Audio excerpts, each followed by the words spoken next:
Channel, welcome to new blog. তো কালকে রাতে তো ভীষণ বৃষ্টি হয়েছে এখানে, মানে রোদ উঠছিল 2-3 দিন ধরে, কিন্তু হঠাৎ করে কালকে ভীষণ বৃষ্টি হয়েছে।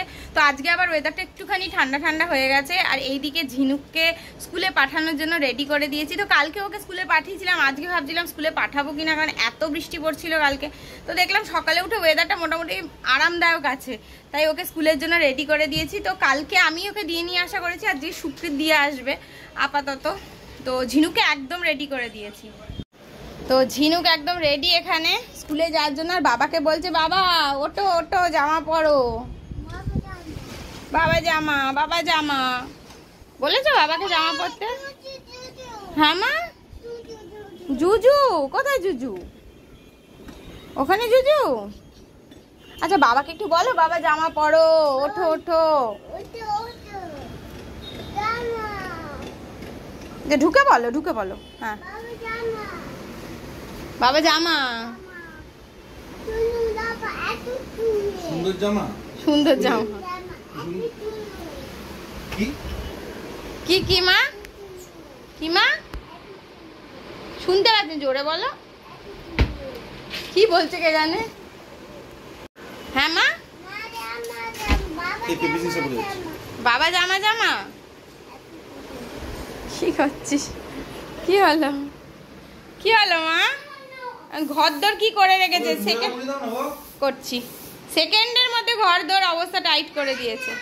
না না, চলে এসো, মোজা পরো, বসো, মোজা পরিয়ে দি, মোজা পরিয়ে দি। কি হলো?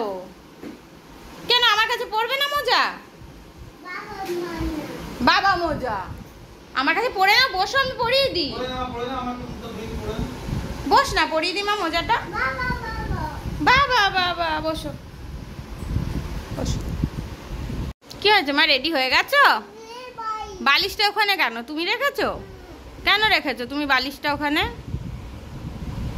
তুমি 2 সেকেন্ডের মধ্যে ঘর ওলট পালট করে দিয়েছো আমা। তো আমার ঝিনুক মোজা পরে রেডি হয়ে গেছে। বলে বালিশ কে রেখেছে?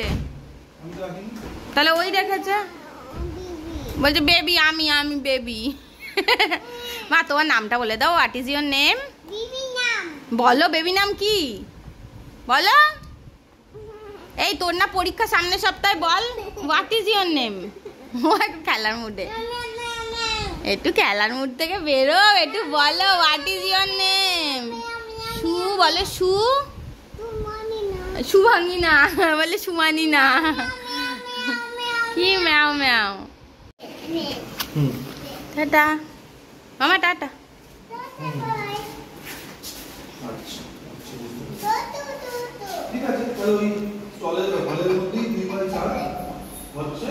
টাটা মামা, টাটা বাই, টাটা বাই।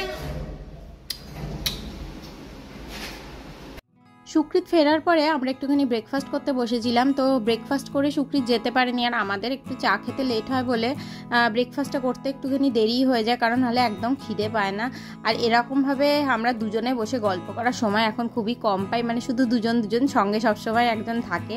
তো সে না থাকলে তখন যদি একটুখানি সময় পাওয়া যায় তখন আমরা গল্পগুজব করি। আবার সুকৃতের কাজও থাকে অফিসের, কারণ ওর এখন যেহেতু ম্যাক্সিমাম টাইমটা ওয়ার্ক ফ্রম হোম থাকে, ও প্রচণ্ড ব্যস্ত থাকে। তো তার মধ্যখানেই আমরা একটুখানি টাইম বের করে একটুখানি দুজনে মিলে গল্প করতে বসে। বাড়ি চলে এসেছে, বাড়ি চলে এসেছে, বাড়ি চলে এসেছে, বাড়ি চলে এসেছে, বাবার কোলে উঠে গেছে। তো ঝিনুককে এইমাত্র বাড়ি নিয়ে এলাম, সব কাজকর্ম সেরে। বেরোনোর সময় আর কোনো রকম কোনো ভিডিও করতে পারিনি, ওই হিসি টিসি করে দিয়েছে, মানে ভিজে গেছে। কি ব্যাপার, বেরিয়েই বলছে মা বাবা যাও, মা বাবা যাও। রিক্সা থেকে নামবে না, জানো তো, বলছে নামবো না।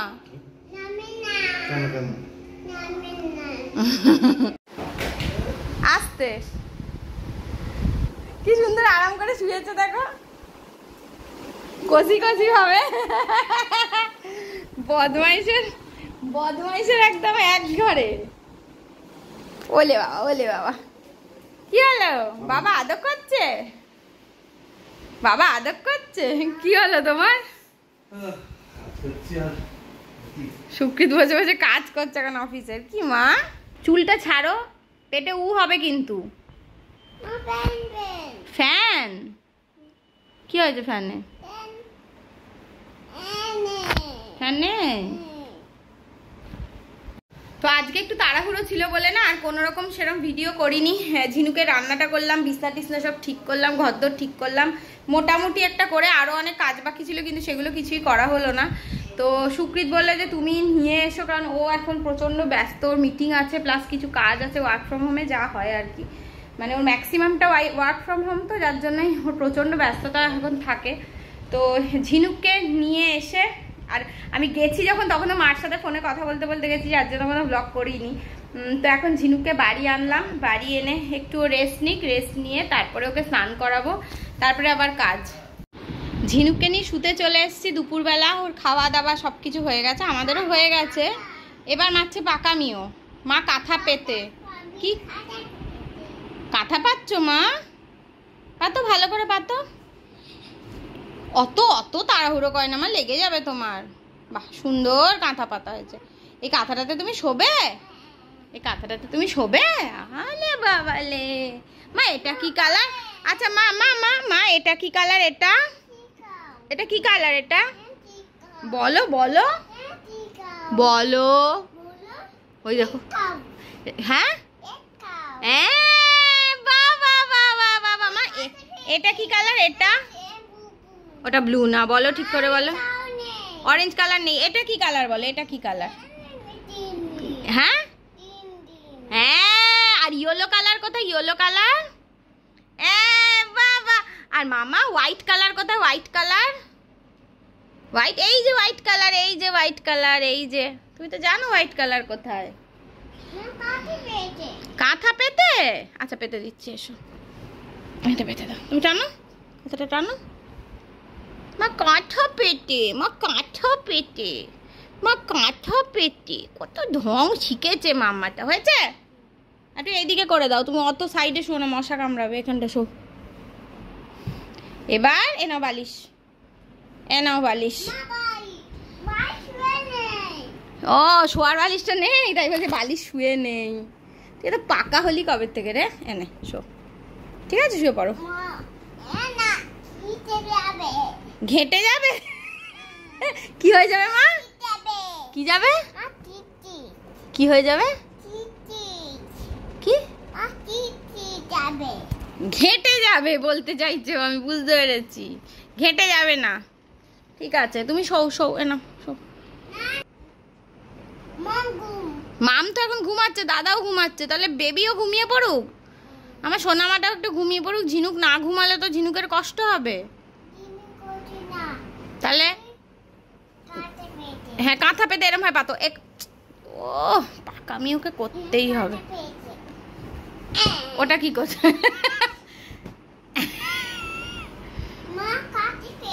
ওখানটা পেতে কি করবি তুই? ওখানে শুবি? ঝিনুকে নিয়ে তো শুতে চলে এসেছে, কিন্তু ও যা পাকামি মারছে, ওকে চেপে ধরে না শোয়ালে কিন্তু ও মোটেই শোবে না, ও ভীষণ দুষ্টুমি করে। মানে এখন ঘুম পাড়াতে আনলেই না মানে একটা যুদ্ধ চলে। আগে দুপুরবেলা ঘুম পাড়ালে সঙ্গে সঙ্গে ঘুমিয়ে পড়তো, এখন কি করে, এখন মানে ওকে শোয়ানোটাই একটা বড় কাণ্ড হয়ে যায়। তো ওকে এখন চেপে ধরে শোয়াই, না হলে মানে সারাটা সন্ধে ঘ্যান ঘ্যান করবে ও যদি একটু না ঘুমায়। এই তোর পাকামি হলো?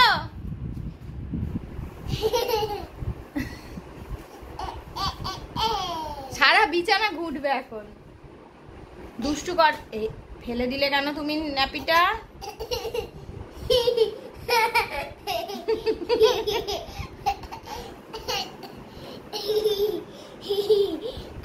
পড়ে যাবে, পড়ে যাবে। আর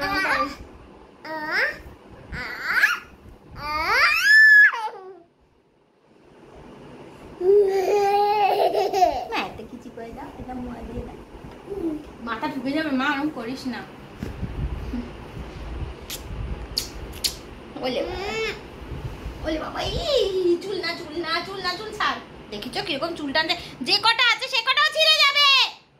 ছাড় মা। মামা আমি কিন্তু রেগে যাচ্ছি, বাবাকে ডাকবো, দাঁড়া। এই শুনছো? দেখো জুজু নিয়ে এসো। কাতুকুতু দেবো না, করবো না। তুমি আমার চুল টেনেছো, না না চুল টেনেছো, কিছুতেই ম্যাও ম্যাও বম্মাই মেয়েদের সঙ্গে ম্যামও করি না। তো যাই হোক, ঝিনুকে এবার ঘুম পাড়িয়ে খুব দুষ্টুমি শুরু করেছে, না হলে 4টে বেজে গেছে আজকে। সন্ধে হয়ে গেছে আর ঝিনুককে সুকৃত ওই ঘরে ঘুম থেকে তুলে রেডি টেডি করে আমরা ঝিনুককে ওই বাড়িতে রেখে মার কাছে, মানে আমার শাশুড়ি মার কাছে ওই বাড়িতে রেখে তারপরে আমরা বেরোবো হচ্ছে শপিং করতে। কারণ পুজোর কিছু শপিং টপিং তো করা হয়নি, যদিও এই শপিংটা যেটা করব সেটা হচ্ছে বাড়ির সবাইকে পুজোয় যা যা আমরা গিফট করব সেইগুলো কেনার জন্য। আমাদের শপিং বলতে আমি সব অনলাইন কিনেছি, ওর জন্য আমারটা হয়েছে, সুকৃত সব গিয়ে কিনবে বলে সুকৃতের নিজের কিছু শপিং কিন্তু এখনও করা হয়নি। তো ঝিনুককে তুলুক, ঝিনুককে রেডি করে খাইয়ে দাইয়ে রেডি করে তারপর বেরোবো।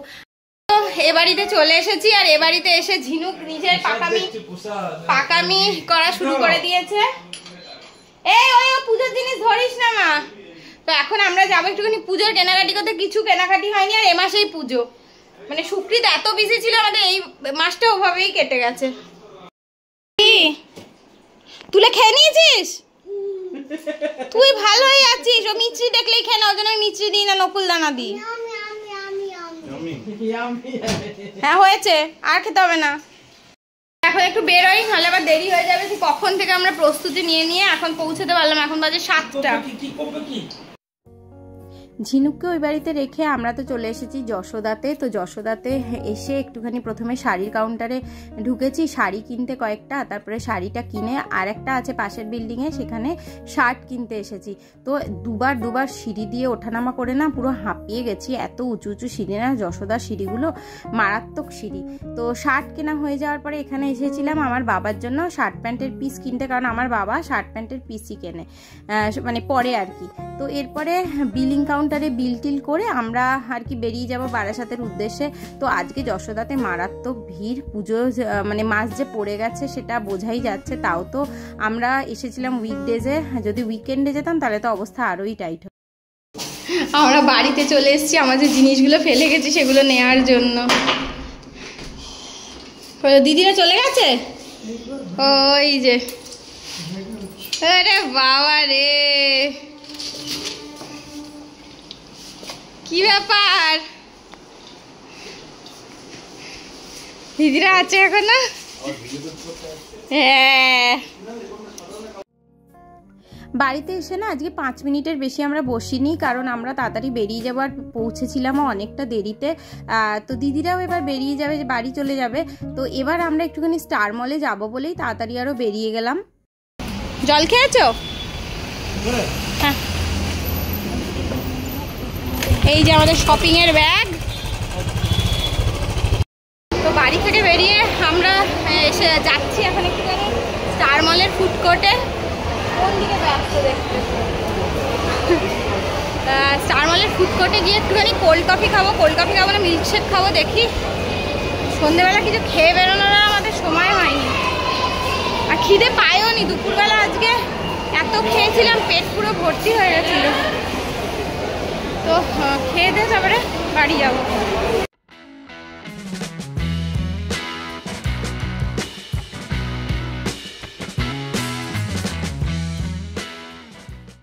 এটা হচ্ছে hazelnut milkshake, hazelnut cold coffee আছে, হেজেলনাট কোল্ড কফি। এটা এখন খাবো। আইসক্রিম কখন আসবে? কি বেশ, স্যান্ডেজ দেবে, খাও। কলকাতায় বসে দার্জিলিংয়ের ছোঁয়া, এটা বেশ ভালো লাগে আমার খেতে।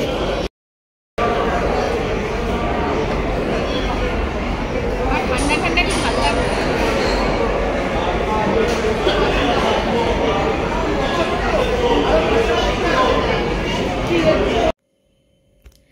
তো আমরা বাড়ি ফিরে এসেছি ঝিনুককে নিয়ে। ঝিনুককে ওই বাড়িতেই খাইয়ে দিয়েছিলাম, ডিনার করে দিয়েছিলাম আর কি, মা রান্না করে রেখেছিল। আমরা এই বাড়িতে চলে এসেছি, এসে ঝিনুককে একদম ঘুমটো পাড়িয়ে দিয়েছি। এত টায়ার্ড হয়ে গেছি না, এদিক ওদিক করতে করতে, আর আমি কোনো মানে ব্লগ কন্টিনিউ করতে পারিনি। তো সুকৃত মানে ঝিনুককে নিয়ে ঘুম পাড়াতে চলে গেছে। আমি ভাবলাম একটুখানি আপনাদের সাথে লাস্ট কথা বলে ব্লগটা শেষ করে দিই। আর আমি না চুলে মানে একটা ওষুধ লাগিয়েছি। বেসিক্যালি আমার প্রচণ্ড হেয়ার ফল হচ্ছিল, সেই জন্য বাধ্য হয়ে মানে একজন ডার্মাটোলজিস্ট কনসাল্ট করি কিছুদিন আগে।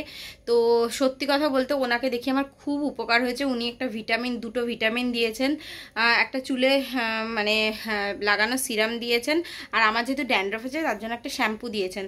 তো এইগুলো করে আমার সত্যি 2-3 দিন করার পর থেকে হেয়ার ফলটা কমে গেছে। বাবা টাচুড হেয়ার ফলটা কমে গেছে। কারণ সত্যি আমি বলবো যখন খুব প্রবলেম হবে না তখন ওইটা রেমেডি না করে অবশ্যই হোম রেমেডি কাজে দেয়, যদি সেটা খুব সিভিয়ার কন্ডিশন না হয়। কারণ সেটা আমার খুব সিভিয়ার কন্ডিশনে আমার এর আগে কাজ করেছে, যখন কোভিডের পরে আমার খুব হেয়ার ফল হচ্ছিল। কিন্তু রিসেন্ট আমার এত হেয়ার ফল হচ্ছিল না, গত 1 বছর ধরে আমি অনেক কিছু ট্রাই করেছি, কিছুতেই কমছিল না। তো আমি এর আগেও একজন ডার্মাটোলজিস্ট দেখিয়েছিলাম, কিন্তু ওনার ওষুধ আমার খুব যে কাজ হয়েছে তা না। তো এখন আমি যে ডার্মাটোলজিস্টকে দেখিয়েছি তিনি বারাসাতে বসেন। এর আগে আমার একটা স্কিনের প্রবলেমের জন্য ওনাকে দেখিয়েছিলাম, খুব কাজ হয়েছিল, তো ওনাকে দেখালাম। উনি অনেক দিনের চেনা আমাদের ডক্টর, প্রয়োজন না হলে তো আর ডার্মাটোলজিস্টের কাছে কেউ যায় না। তো ওনাকে দেখিয়ে না আমার এত উপকার হয়েছে। তো আমি পুরো মাথায় এই রাতের বেলা করে একটা মানে হেয়ার গ্রোথ সিরামই হবে লাগাতে দিয়েছে, ওটা লাগিয়েছি।